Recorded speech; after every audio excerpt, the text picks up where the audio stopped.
Olá, meus caros alunos do curso de Segurança Cibernética Fundamental. Sejam bem-vindos a mais um encontro.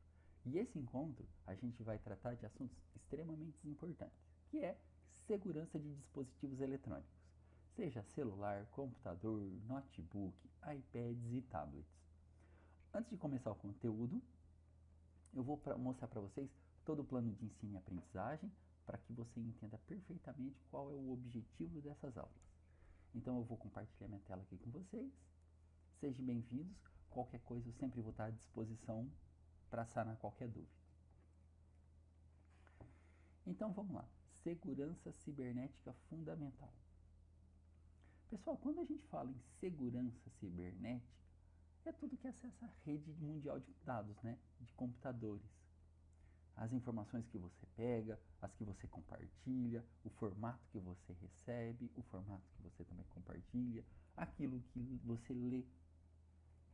Então, pessoal, são assuntos que é de extrema importância. Não somente para você aprender para a escola, mas para levar para a sua vida, tá bom?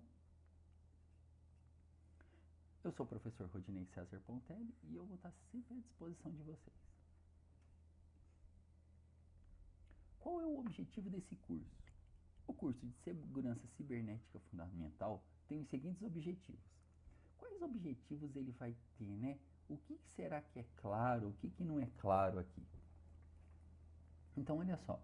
Primeiro deles, preparar o aluno para customizar as configurações, customizar as soluções existentes no mercado para segurança cibernética. Então, o aluno aqui, todos devem saber personalizar as configurações, seja do antivírus, seja de um firewall, seja de um squid, seja de um proxy. Ele tem que saber fazer isso. Ou simplesmente executar corretamente os aplicativos instalados. A fim do quê? De minimizar os riscos de sistemas computacionais das empresas. A gente fala empresa aqui, né? Porque é mais voltado para o mercado de trabalho. Mas você pensa, você perde o seu celular e lá dentro tem suas fotos, tem suas senhas salvas, suas redes sociais. Imagine o transtorno que isso não dá. Sem contar a documentação que a gente tem hoje, né, no celular. Você tem carteira profissional de trabalho, RG, CPF, você tem contas bancárias. Então é complicado, né? Agora, pensa isso para uma empresa. Imagina só o transtorno que ela teria se ela perdesse os dados dela na internet. Qual seria o uso? Né? Imagine que quem pegou esteja fazendo compras no nome dela, esteja gastando no nome dela, fazendo empréstimos no nome dessa empresa. E geralmente empresas donas têm crédito no mercado, né? E isso ninguém duvida. Inclusive no seu. Ah, professor, um rapaz pode passar o Pix ali? Pode. Infelizmente ele pode. Proporcionar condições para que o aprendiz execute os trabalhos na área profissional por meio de ferramentas tecnológicas. Proporcionar condições para que o aluno execute os trabalhos na área profissional de atuação, né, por meio de ferramentas tecnológicas. Então, essas ferramentas tecnológicas, ela é parte integrante da aula. Aos poucos, tirando esses primeiros momentos aqui, né, que são bastante teóricos, logo nós só teremos práticas profissionais. Como que usa, como que instala, como configura, como que remove. Eu acho que é nesse momento que as aulas se tornam muito mais agradáveis, né? Porém, prática sem a teoria não é grande coisa, né? Porque, afinal, por que você está fazendo isso? Você sabe por que você está atualizando a vacina de um antivírus? Não, você só atualiza. Então, a prática sem a teoria também não ajuda muito. Então, as duas coisas têm que andar junto. Teoria e prática, elas vão caminhando juntinhas, tá bom? Então, pessoal, esse daqui é os objetivos. Qual é o objetivo? Inserir você no mercado de trabalho para que você desempenhe suas funções corretamente, para que você não passe assim dúvidas e nem coloque informações em risco. vale para você também. Técnicas e competências gerais. Qual é a competência de quem trabalha nessa área? A competência de quem trabalha nessa área. Então, pessoal, a primeira coisa, identificar as ameaças de segurança existentes na organização. A segunda é escolher as soluções adequadas para corrigir as vulnerabilidades detectadas. São duas coisas bem distintas, mas elas andam muito juntas. Então, olha só, a primeira, você tem que identificar quais são os pontos mais vulneráveis que a empresa tem. Professor, mas isso não existe. Existe sim. Vou te dar um exemplo. Imagina que você, na sua casa, instala um antivírus hoje. Amanhã surge uma nova vacina e você não atualiza o seu antivírus. O seu computador está vulnerável, porque as próximas gerações de vírus que o seu computador pegar, o seu antivírus, ele não vai identificar essa ameaça e colocar em quarentena. O que ele vai fazer? Fingir que está tudo certo. Você viu essa vulnerabilidade? É uma pequena ameaça. Essa vulnerabilidade é alguma coisa que passou despercebido. Sistematizar, procedimentos de tecnologia de informatização visando a aplicação de políticas de segurança para a empresa. Da empresa. Então você tem que o quê? Aplicar procedimentos de tecnologia da informação ou criar. Porque quando você trabalha numa empresa e ela já tem uma política de segurança, é uma coisa. E quando você entra numa empresa que não tem a política de segurança? A parte mais difícil é lidar com as pessoas. Porque toda mudança que você fizer, todo mundo reage mal. Todo mundo tem medo. Vou dar um exemplo. Há uns tempos atrás, antes de começar a pandemia, eu desenvolvi um sisteminha para um controlador de acesso que ficava no meu condomínio. E era a Ana que era a controladora de acesso. E ela anotava tudo na mão. Qual era o objetivo? Pegar aqueles papéis que ela tinha e colocar para dentro do computador. E ela me ajudou e ela começou a entender o que eu estava fazendo. E ela aceitou muito bem. Então eu sempre pegava umas informações com ela, aplicava na tecnologia e levava para ela ver. Ela usava e falava, tá ótimo, tá bom, muda isso, muda aquilo. Os outros controladores que não participaram do processo de construção, eles eram avessos à utilização da tecnologia, porque eles achavam o quê? Que aquela tecnologia ia tirar o emprego deles. E como que você lida com isso? Então, isso causa uma sensação extremamente incômoda. Por que essa ação incômoda? Porque o objetivo da aplicação web era o quê? Informatizar a empresa deles. Só isso. E eles achavam que ia tirar o emprego deles, que eles iam ficar desempregados. O que aconteceu? Quem aceitou bem essa mudança, permaneceu. Quem não aceitou foi transferido de posto. Quem aceitou bem essa, teve que se qualificar, teve que começar a aprender a usar computador, entrar na internet, abrir páginas, fechar páginas, digitar corretamente. Porque tudo que ela fazia, o morador era notificado na hora. Então, se chegava uma carta, ela cadastrava a carta e a carta notificava o morador. Olha, você tem uma correspondência. Isso, depois de pronto e implementado, facilitou muito, porque ela não precisou mais de interfonar da portaria para a unidade do morador para falar assim, olha, tem correspondência, você pode vir retirar? Nossa, na hora todo mundo ficava sabendo. E isso facilitou bastante. Moral, ela fez outros cursos, virou chefe de seção lá do setor dela e saiu do nosso condomínio. E todo mundo que entra acaba utilizando. Foi feito para um condomínio só. Hoje deve ter uns 6 condomínios rodando esse mesmo sisteminha, que foi feito inclusive com a participação dela. E ela é super feliz com isso, gente. Nossa, que bacana. Então aqui, sistematizar procedimentos de tecnologia visando a aplicação das políticas de segurança. Foi aplicado política de segurança, tipo nome, senha, ficou super bacana. Mas legal mesmo, tá bom?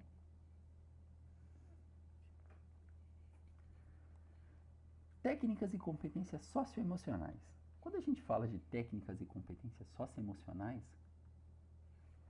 O que nós temos que fazer? Qual que é o nosso papel, né? De pessoa, de humano, de funcionário? Demonstrar ética profissional em tudo. Respeito o que você faz. Ninguém é obrigado a fazer nada. Se você não está satisfeito, procura outra coisa. Mas tem que ser ético, responsável. Demonstrar o que? A capacidade de lidar com situações novas que acontecem todos os dias. Novas situações, pessoal, acontecem todos os dias. Até mesmo para você chegar no trabalho. Não é nenhuma questão de trabalhar. É uma questão de chegar. Ou tá chovendo, o transporte parou, o metrô congestionou, tem um trem parado. E assim a vida segue, né? Então você tem que lidar com essas situações, sim. Agir com pensamento crítico, voltado à resolução de situações e problemas. Pessoal, pensamento crítico aqui vale comentar. Pensamento crítico não é você reclamar das coisas. Por favor, não é nada disso. Uma coisa não tem nada a ver com a outra.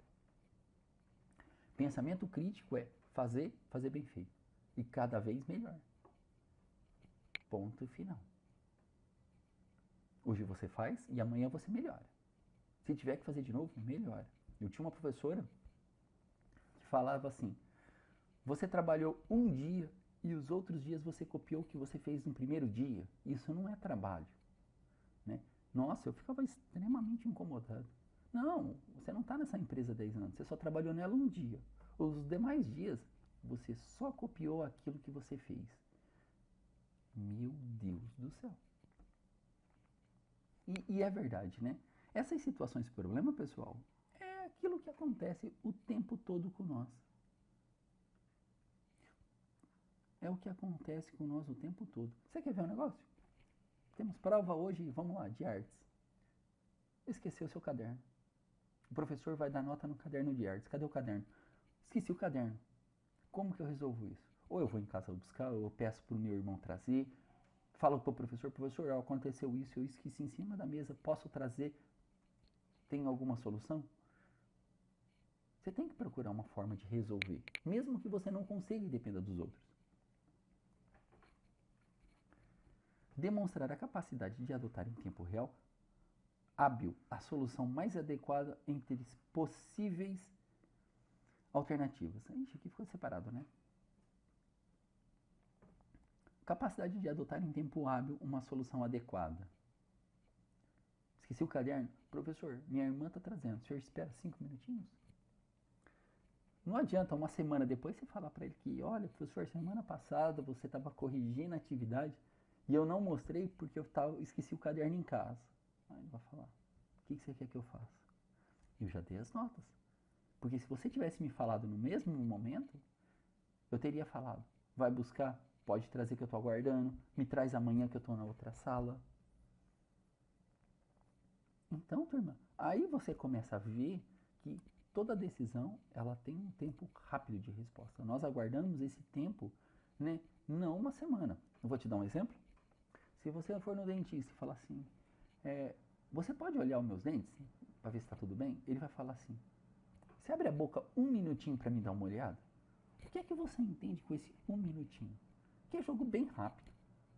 Que é jogo rápido e não tem problema para você ficar com a boca aberta 1 ou 2 minutos, 3 minutos, 5 minutos. Mas se ele falar assim, eu vou precisar que você fique com a boca aberta 1h30 para me dar uma olhada. Oxe, tem cabimento você ficar 1h30 com a boca aberta só para ele olhar se precisa de fazer alguma coisa ou não? Não, né? Claramente não.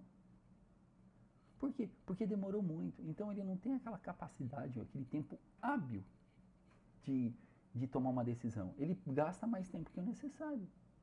Você, numa prova de matemática, quanto tempo você resolve ela? Depende do número de questões, mas eu vou fazendo rapidinho. Não é rápido com pressa, eu vou fazendo no meu tempo. A questão é, não é ser o primeiro aluno que entrega a prova, nem o último, é ser aquele do meio, ou do meio. Pronto, está resolvido. Não precisa de ser o melhor, mas também não pode ser o pior. Então, pessoal, nós temos essas competências aqui socioemocionais, né? A gente tem que ter ética, respeito, humanismo, né? Consideração com o próximo, pensar de forma a solucionar problemas, não é reclamar. Não é reclamar. Reclamar não te leva a lugar nenhum. Demonstrar que você tem boa percepção sobre um determinado assunto, que você sabe conversar adequadamente. Aqui, pessoal, atividades desempenhadas. Quais atividades que você desempenha no mercado, né?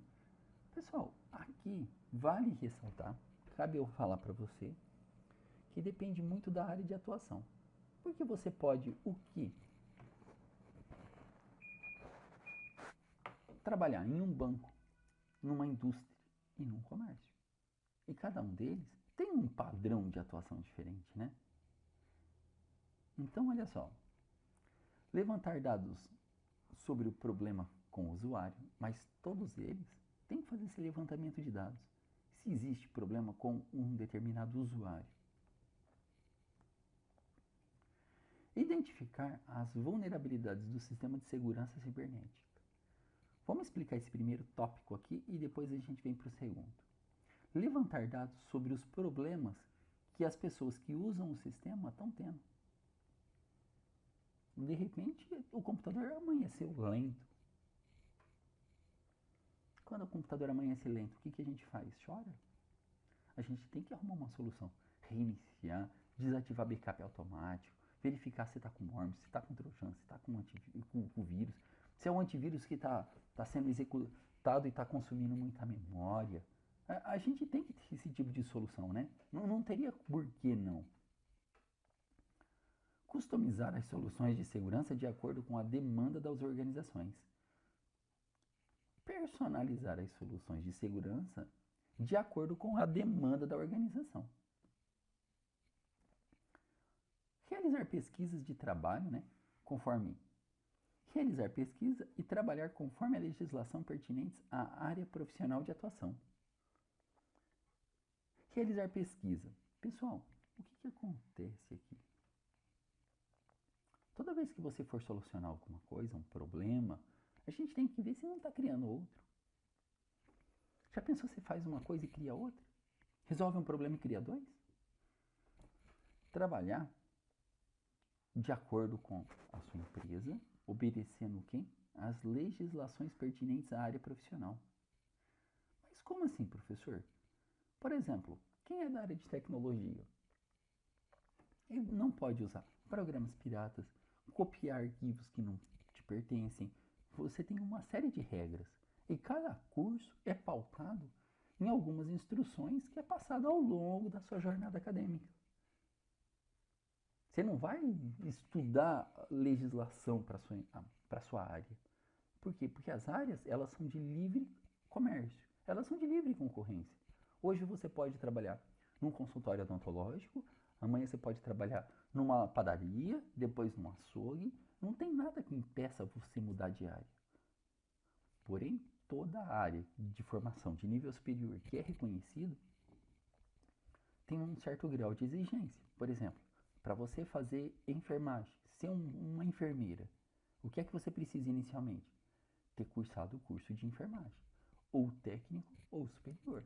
Mas você tem que ter esse curso de enfermagem. Para você ser um médico, seguir na mesma área. O curso de enfermagem não resolve. Ele tem que fazer um curso de medicina. Para você ser um veterinário, você tem que fazer o curso de médico veterinário. Existem regras para você fazer certos cursos, para você atuar em certas profissões. Professor, mas eu tenho um curso de direito e trabalho no comércio do meu pai. Tudo bem. Você fez direito, mas vamos lá. Você pode advogar? Não, não pode. Por quê? Porque você tem que passar no concurso da OAB. Você pode ser um juiz? Não, porque você tem que passar no concurso para magistratura. Então, existem regras lá dentro. Não é porque você fez um curso de medicina veterinária que você vai ser exatamente o veterinário. De forma alguma. Você pode ter um pet shop e você ser um atendente do pet shop. Só para deixar claro isso. Pessoal, quais competências, né? Analisar as ameaças de segurança na organização a partir da detecção de vulnerabilidades. Se você for ver, vulnerabilidade aparece todos os dias. Todo instante, toda linha tem a vulnerabilidade. Sistematizar, né, procedimentos de tecnologia da informação, visando, né, a aplicação de políticas de segurança da empresa.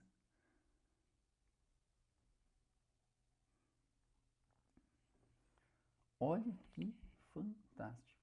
Analisar as ameaças de segurança na organização a partir da detecção de vulnerabilidades. Sistematizar procedimentos de tecnologia da informação visando a aplicação de políticas de segurança da empresa. Isso sim são competências. É que aqui, pessoal, atividades desempenhadas e competência são bem diferentes. Você pode fazer uma atividade, mas não ser competente.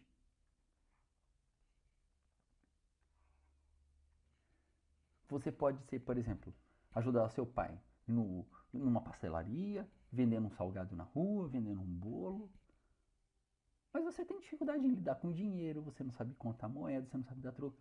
Então, existe um certo grau de confiança e competência no que se faz. E o nosso objetivo aqui é assuntos tecnológicos.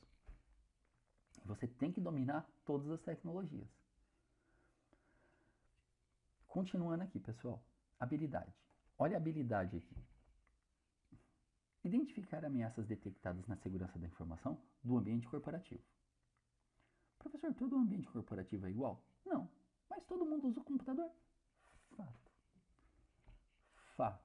O fato de você ter computadores na sua casa não quer dizer que o vizinho tem os mesmos objetivos que você. Você usa o seu computador para fazer o quê? As atividades escolares. Você entra no CSMP lá de vocês e faz todas as lições. Até ficar tudo verdinho, bonitinho, né? Filho. Aí o vizinho usa para trabalhar. E é um computador da empresa que ele usa dentro da casa dele. Então, você já viu que tem regras diferentes. Por quê? Porque para a empresa dele existe uma política de aplicação para uso das tecnologias. Se ele não obedecer essas regras, ele vai ser demitido, dispensado por justa causa. Professor, quais são as regras? Por exemplo, não usar os dispositivos eletrônicos para joguinhos, não usar os dispositivos digitais e os computadores para e-mails pessoais. Você não pode abrir. Você não pode ficar navegando na internet somente nas páginas das empresas. Então ela pode criar uma série de restrições quanto a isso, tá bom? Configurar e personalizar as soluções de segurança para a correção de vulnerabilidades encontradas na organização. Essa é a parte fundamental. Eu identifico um problema e corrijo ele. Aplicar os procedimentos de segurança presentes nas políticas de segurança da empresa. Olha a política de segurança.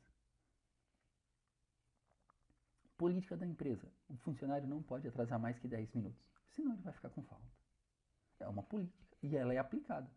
Não gosto da política, professor? Tudo bem, procure outro emprego. Ninguém vai mudar a política por causa de você. É você que se adapta à organização. Por isso que eu falo, né? O procedimento que nem vocês, né? Que vão começar em estágios e tal. Esse estágio é um namoro para saber se a empresa gosta de você e você gosta das regras da empresa. Casou? Tá dentro. Não casou? Tenta outro. Porque para a empresa é fácil dispensar. Não, não é. É mais difícil para a empresa do que para você que é um trabalhador. Isso é verdade. É muito mais difícil para uma empresa do que para o trabalhador. O trabalhador, ele vai ali achar outro rapidinho. Mas para a empresa arrumar alguém que sirva adequadamente, demora muito. Não, professor, no mesmo dia vai ter outro lá. Vai ter outro dia, mas pode ser que não dê certo. Início rodízio, vai ficar até quando? Executar procedimentos de segurança pautados na ética profissional. Principais tópicos. O que a gente vai trabalhar aqui, pessoal? Inicialmente a gente começou aqui, com cartilhas de segurança para a internet. Por quê? Porque é um assunto bem tranquilo e muito importante. Depois a gente entra em conceitos de informação, características, mecanismos de segurança, política de segurança, mecanismos de segurança, criptografia. Por quê? Porque existe uma ordem de aprendizagem. Não adianta eu colocar mecanismos de segurança antes de segurança para a internet e conceitos de segurança da informação. Porque o conceito da informação é simples, né? Mas não é superficial do jeito que a gente olha. Então, pessoal, os primeiros tópicos que nós estamos trabalhando é esse aqui, cartilhas de segurança para a internet. E a gente fala de golpe, boato, vírus, malware, trojano, tudo que você imaginar. Aí depois a gente tem conceitos de segurança da informação, mecanismos de segurança da informação. Qual é a característica da segurança da informação? Qual a política, né? O que a minha empresa, eu digitei, a polícia vai falar, vou digitar a política de segurança da informação para a minha empresa. E você coloca logo no primeiro tópico. É proibido trazer pendrives. Nossa, eu sei que você começou bem. Lógico, você não vai dar essa pancada em todo mundo logo no primeiro parágrafo, né? Você vai ter que fazer um documentinho falando assim, olha, a política de segurança tem por objetivo, né, manter você, seus dados e a organização segura. E para que tudo permaneça seguro, você tem que seguir essas regrinhas aqui. Não utilizar pendrive, não navegar na internet em qualquer site que não é recomendado, manter o seu computador atualizado. O pessoal de tecnologia sempre vai estar verificando o equipamento em si, manutenções periódicas. Show de bola. Criptografias e firewall, segurança da rede de computadores e dispositivos móveis, né? Isso daqui é muito importante. Identificação de vulnerabilidade. Pessoal, essas identificações, ela corre junto com esse tópico aqui, tá bom? Com a segurança da internet. E existe uma sequência de aulas, pessoal, imperdíveis. Você tem que assistir todas. Ou praticamente as que você achar mais interessante. Mas é importante que você acompanhe todas elas. Porque ao longo desses anos letivos aqui, nossa, é muito tempo. Então cabe tranquilamente, aula a aula, você vai vencendo. E aqui, principais tópicos também, né? Engenharia social, varredura e análise, negação de serviços, teste de penetração e vulnerabilidade, SQL injection, footprint, né? Descoberta de informação. Então aqui, pessoal, nesse momento, esse conteúdo, ele é muito importante. Não para você aprender e ser aprovado num curso de segurança, para você fazer uma faculdade de segurança cibernética, né? São assuntos em moda. Todos esses assuntos aqui, pessoal, ele tá todo dia, inclusive nos jornais. Professor, mostra um.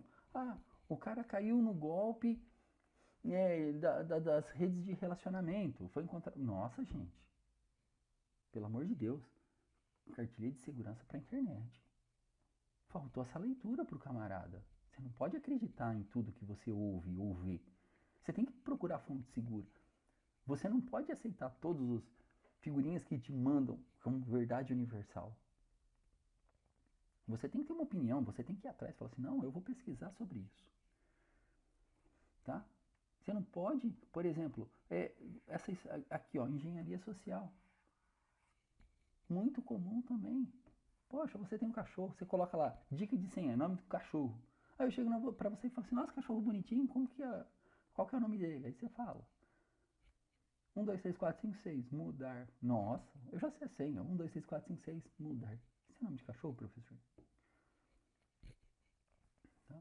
Então, pessoal, agora a gente vai ver todo esse material que é super importante, mas eu queria que ficasse claro para vocês aqui tudo que a gente vai aprender. Extremamente importante, tá bom? Então, vem comigo e vamos agora conhecer o nosso material da aula de hoje, tá bom? Obrigado. Vem.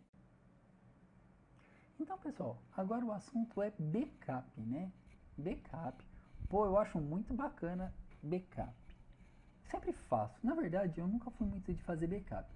Aí, conforme eu fui descobrindo algumas ferramentas, eu fui colocando no agendamento e finjo que esqueço. Tá? Então ele faz backup. Porém, a maior parte das vezes que eu preciso de um backup, eu não sou bem sucedido na restauração. Mas vamos lá, né? Então, vamos ver essa parte mais teórica aqui. E num próximo momento, somente a prática profissional. Cópias de segurança. Opa, esqueci de ligar a canetinha, né? Quando se esquece de ligar a caneta, a nossa mesa digitalizadora não tem como fazer funcionar.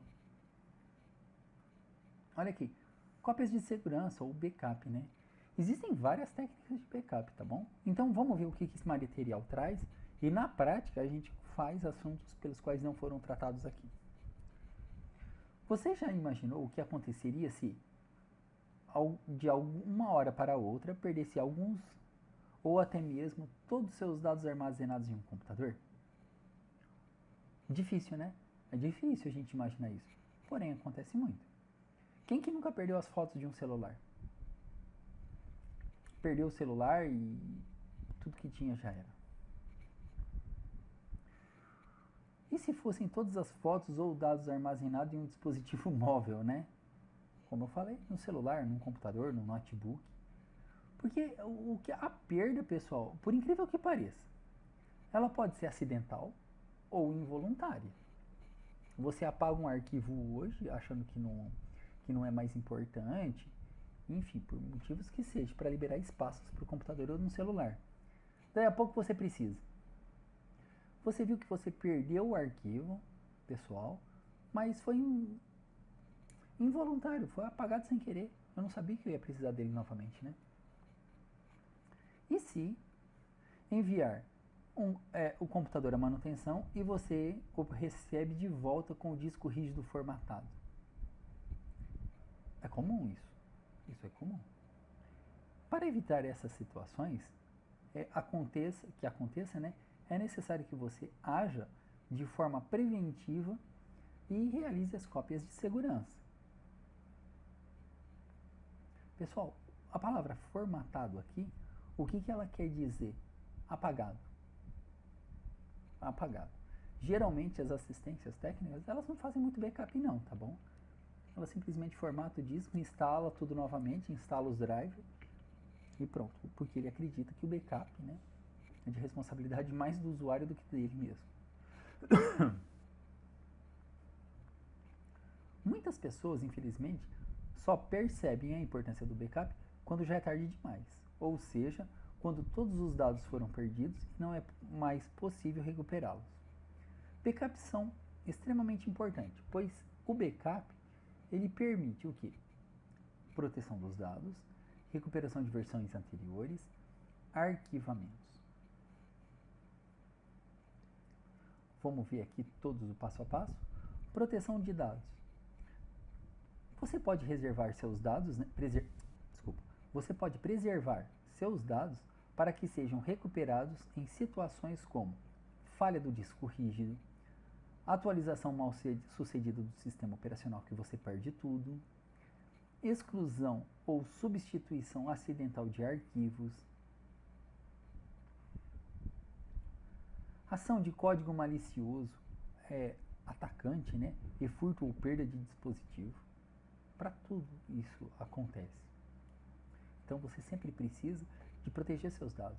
Só que o backup, pessoal, tem regras, né? Você não pode fazer o mesmo backup no computador que você usa.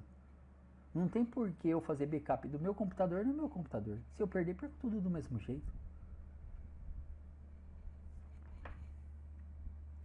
Prevenção e recuperação de versão. Opa.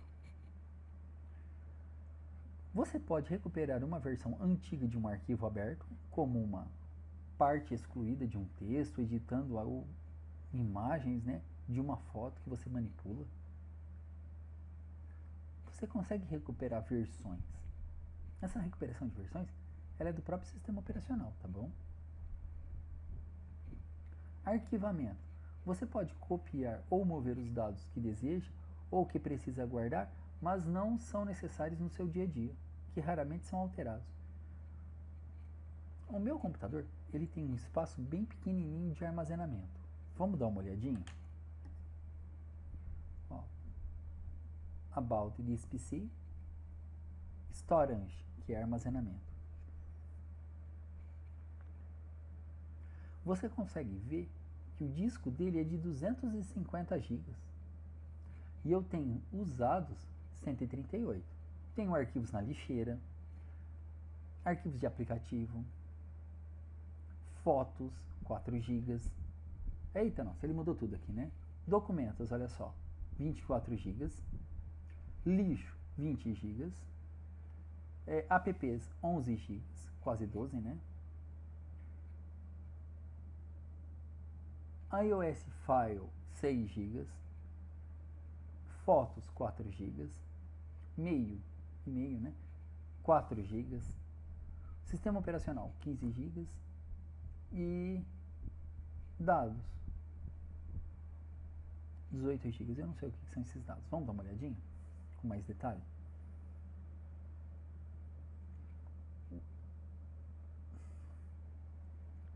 Aplicativos, todos os meus programas, meus documentos.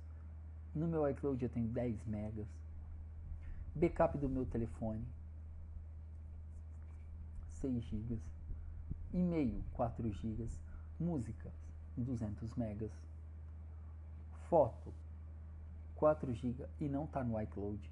E o lixo de 20 GB.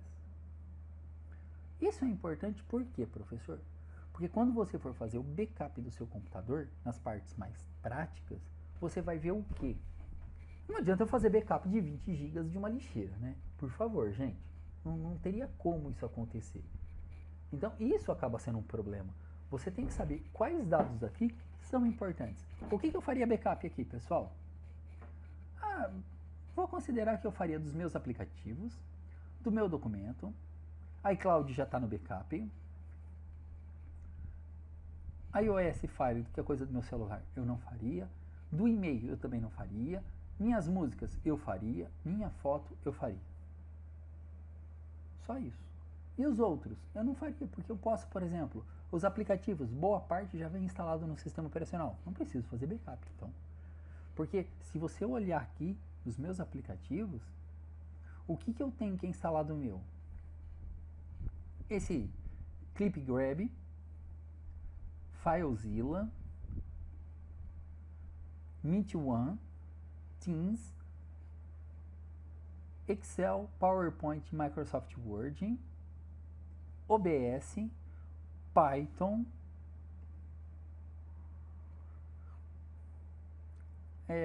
Tipard é o meu, WhatsApp, Dreamweaver e o Packet Tracer. O Champ, NetBeans, Python e Tex. O resto é do sistema operacional. Eu nem precisaria fazer. Por que eu não faria? Porque na próxima vez que eu formatar, eu já vou fazer o download deles. Eu vou querer saber se, por exemplo, se o meu Python tem versão mais recente. Como é que eu faço isso? Vamos verificar aqui, ó. Eu acho que aqui tem essa opção, ó. Check for updates. Poxa, ele criou essa notificaçãozinha aqui, né? Eu estou usando a última versão do PyCharm e seus plugins instalados, então eu não tenho nada para atualizar. Apesar de ser um 2021 3.1, é a última versão. Então, pessoal, aqui ó, eu configurei minhas recomendações, né? A minha lixeira, ela vai se esvaziar a cada 30 dias. E não tem muitas opções, né? Não tem. Aqui no Mac é bem reduzido mesmo para o usuário final não ter problema nenhum. Então, pessoal, tem coisas aqui que não é importante mesmo. Ponto e acabou. Olha a minha ferramenta de backup aqui, ó. Open Preferências do Time Machine. Options. Aqui ele fala assim, olha, eu faço backup de tudo. Mas eu posso excluir, por exemplo, a lixeira. Como é que eu faço para arrastar a lixeira aqui dentro? Será que eu consigo? Nunca pensei em eliminar uma lixeira.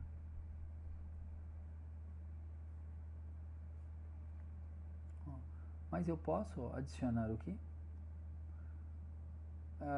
Pictures, Public, Aí eu, sinceramente, não posso excluir nada, viu? Sinceramente, não posso deixar de fazer backup de nada.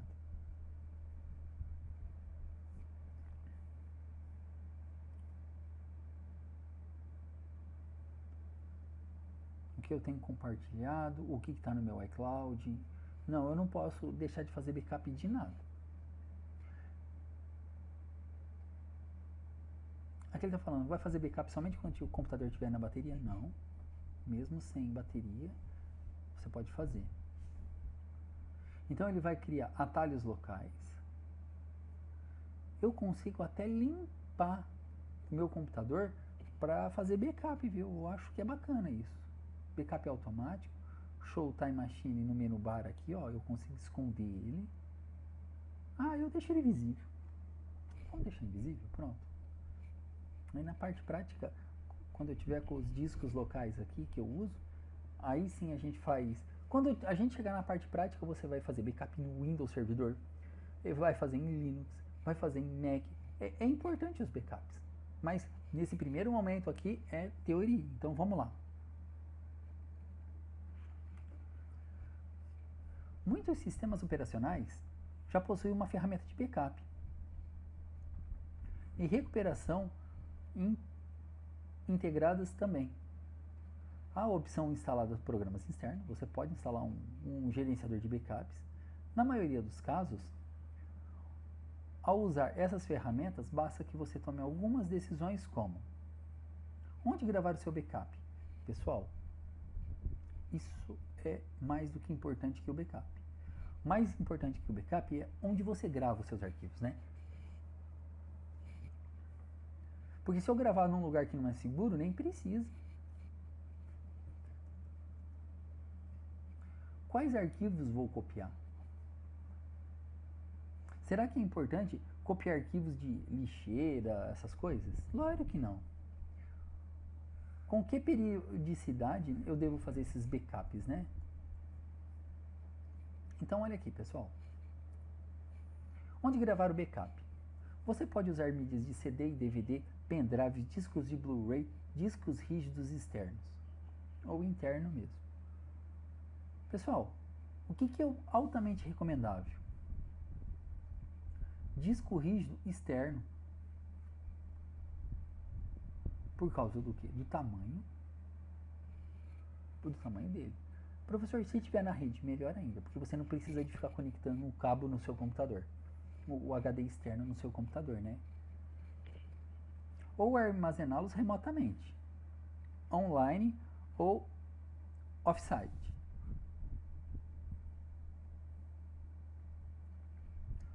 Online. O que eu tenho em casa é online, né? Ele sempre fica online para mim. Eu não saberia falar qual que é esse offset aqui, esse offsite. Por quê? Porque eu acredito que seria um online, o Google Drive da vida. Mas eu tenho uma cloud particular para mim. Eu prefiro gravar numa cloud particular. A escolha, né, depende do programa de backup que está sendo usado e a questão com a capacidade de armazenamento, custo, né, e confiabilidade.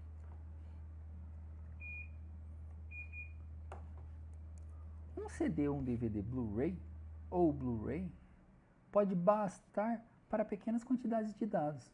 Uma pendrive pode ser instalada, né, ou indicado para os dados constantemente modificados, ao passo que um disco rígido pode ser usado para grandes volumes de dados,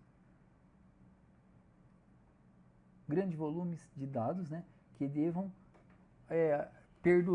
durar por bastante tempo.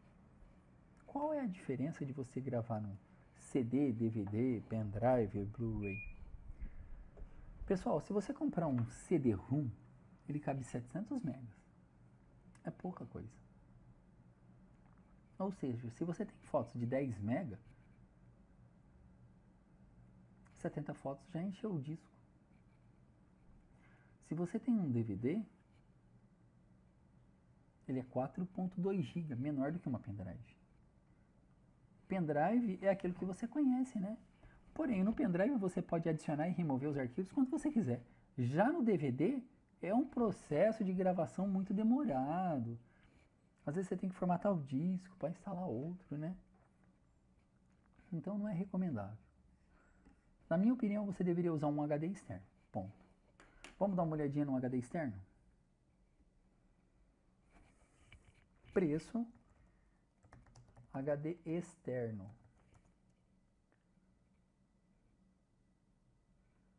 Aí eu compraria um desse aqui, ó. R$150, R$600, né?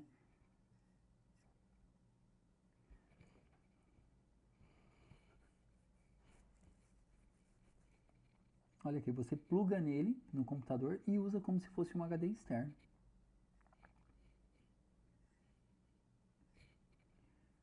Bem útil, bem útil.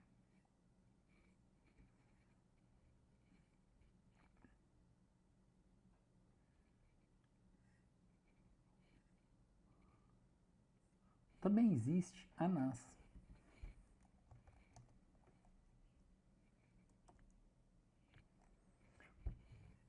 Esses dispositivos aqui, pessoal, eles fazem o quê? Eles são... Vamos procurar, né?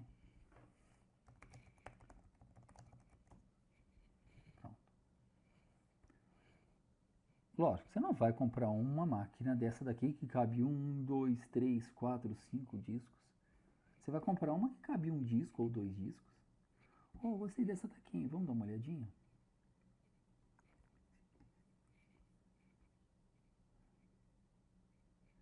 A minha já é bem velhinha já tá quase na hora de trocar. Você liga ele no conector de rede, ó, ele já faz tudo para você. Ó, conteúdo da embalagem, uma NAS, um pacote de acessórios, adaptador de energia, cabo RJ45, guia de instalação. Suporte 3,6 polegadas, interface SATA, hot swap. Você pode trocar os discos com equipamento ligado? Não. Interface para o PC RJ45 ou cabo USB. Não aceita RAID. RAID é um duplo disco. Quando se quer compartilhar, eu tenho uma segurança maior. Processador, né, CPU Marvell, armada. Memória RAM 512 MB. Refrigeração sempre vai ter. Energia 110, 240. Outras informações. Arquitetura de 64 bits. 2 núcleos do processador.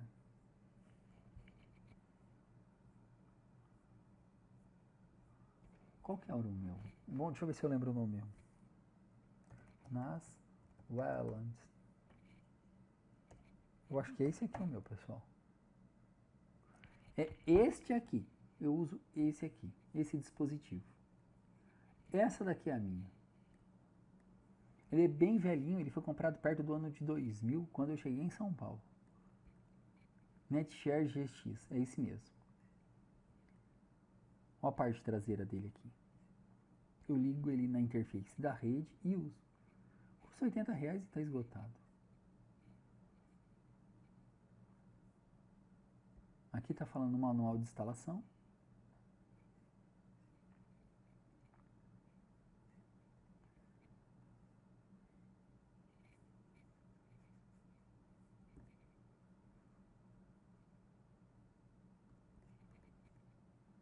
Precisava de achar o app de configuração dele, viu?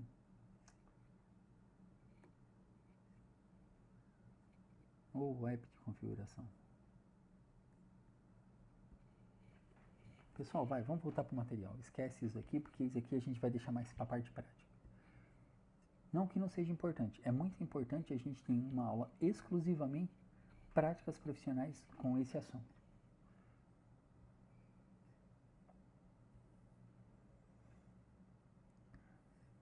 Então, olha só. Quais arquivos eu devo copiar? Apenas arquivos confiáveis. Apenas arquivos confiáveis. O que é arquivo confiável? Aqueles criados por você. E que têm importância para você e devem ser copiados. Arquivos de programas que podem ser reinstalados geralmente não precisam ser copiados. É o mesmo que eu imagino. Eu tenho esse pensamento. Fazer cópias, né, de arquivos desnecessários pode ocupar o espaço inutilmente e dificultar a localização dos demais dados. Concordo, eu que o digo. Muitos programas de backup já possuem uma lista de arquivos e diretórios recomendados. Você pode optar em aceitá-los ou criar sua própria lista. O que você quer fazer backup? Seus documentos, suas fotos e músicas. Pronto, acabou. É sua área de trabalho também. Com que periodicidade eu devo realizá-los? Diariamente, no mínimo. Dependendo da frequência com que você cria os backups ou modifica arquivos frequentemente modificados podem ser copiados diariamente, ao passo que aqueles poucos alterados podem ser copiados semanalmente ou mensalmente. Então, se você altera muito ou cria muito arquivos, como uma secretaria de escola, o ideal é que faça backups diariamente. Ou na parte da manhã, ou na parte da tarde, à noite, quando não está usando. Porque fazer backup ocupa recurso computacional, como processadores e memórias. E você não pode deixar o computador lento para uma pessoa usar. Você tem que entregar ele bem rapidinho. Então é importante fazer backup fora do horário do uso. Cuidados a serem tomados ao efetuar backup. Mantenha seus backups atualizados, de acordo com a frequência de alteração dos dados. Mantenha seus backups em locais seguros, bem condicionados, longe de poeira, muito calor ou umidade. Em caso restrito, apenas pessoas autorizadas. Pessoal, você não pode colocar um HD no banheiro, por causa da umidade. Você não pode levar um celular enquanto você está tomando banho e deixar na pia do banheiro, lá na bancada. Por quê? Porque a umidade estraga os componentes eletrônicos. Professor, sempre entrei com o meu e nunca deu problema. Dá sim. Pode não ter acontecido ainda, mas ele dá. Exemplo, eu tinha uma aluna que usava o celular com o cabelo molhado. Ela falava assim, professor, meu celular foi para assistência e eles falaram que meu celular já tinha tomado banho. Mas eu nunca levei meu celular para o banheiro, eu lavei ele. Aí eu falei, mas quantas vezes você chega na aula com o cabelo molhado e com o celular aqui no ouvido? A umidade, né, pessoal? Umidade. Pergunta se ela gostou de ouvir isso. Claro que não. Obviamente ela não gostou. Mas é verdade, né? Configure para os seus backups sejam realizados automaticamente e certifique-os de que eles sejam realmente sendo feitos. Backups manuais são mais propensos a erros do que e esquecimento. Então deixe sempre no automático os backups. Faça uma agenda e pronto. A agenda que eu falo é configure, faz aquele schedule, né? Segundas, quartas e sextas e sábados. Somente faça o backup dos arquivos alterados ou adicionados. Os que já foram feitos backup não precisa. Existe o backup diário, incremental, diferencial, né? Existem várias opções. Então, olha só. Além dos backups periódicos, sempre faça backup antes de efetuar grandes alterações no sistema operacional.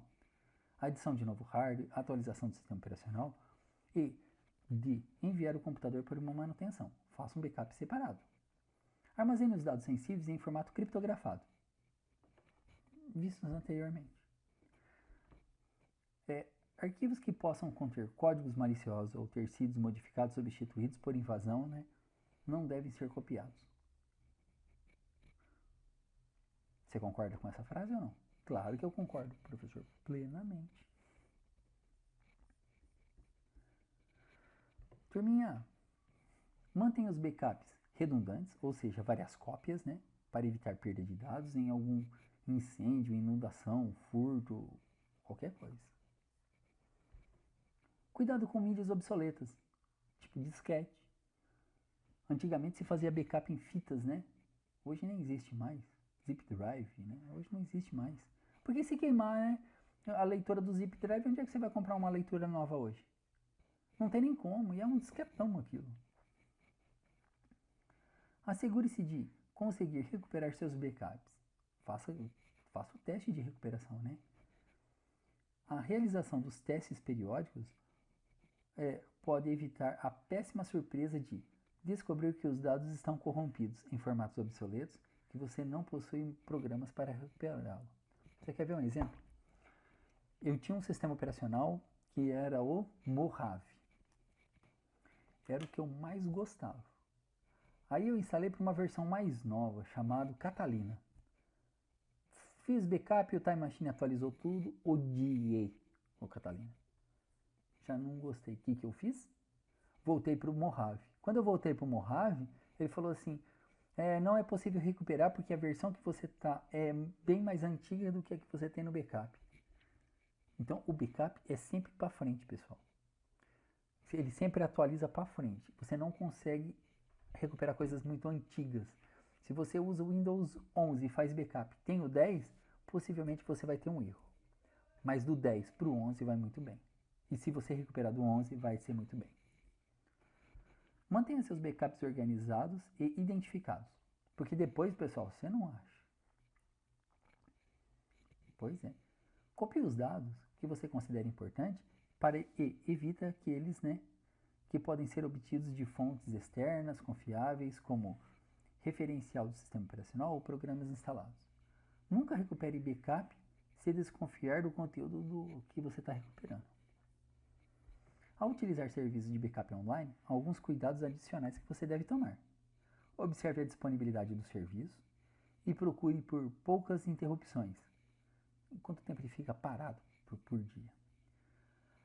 Observe o tempo estimado, de transmissão de dados, tanto para backup quanto para recuperação de dados. Dependendo da banda disponível e a quantidade de dados a ser copiado, o backup online pode se tornar impraticável, dado a largura de banda da sua internet.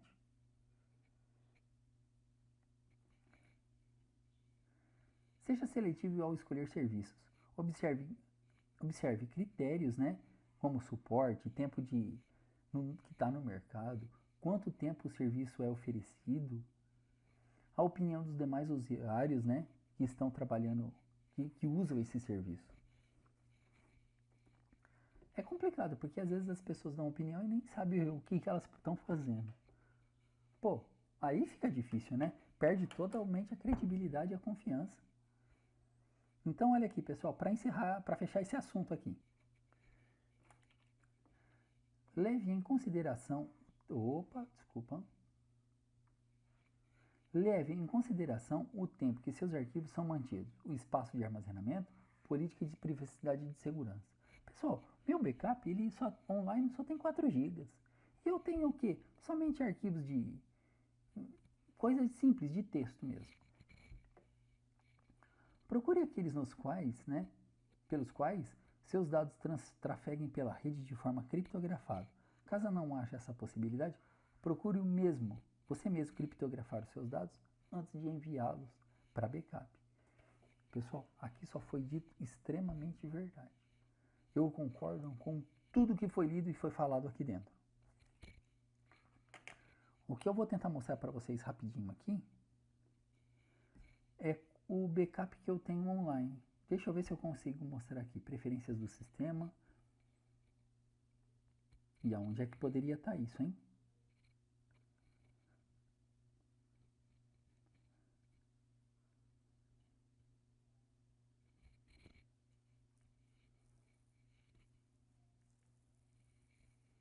Ficou difícil, hein?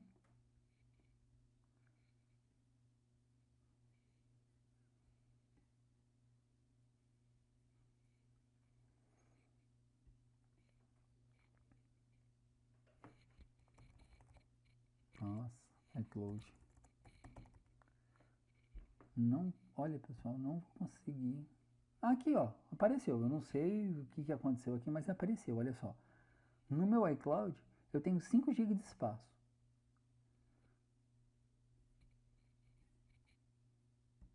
Pessoal, olha, só porque eu falei, ficou feio, Mas você viu ali, deu para entender que é pouquinho.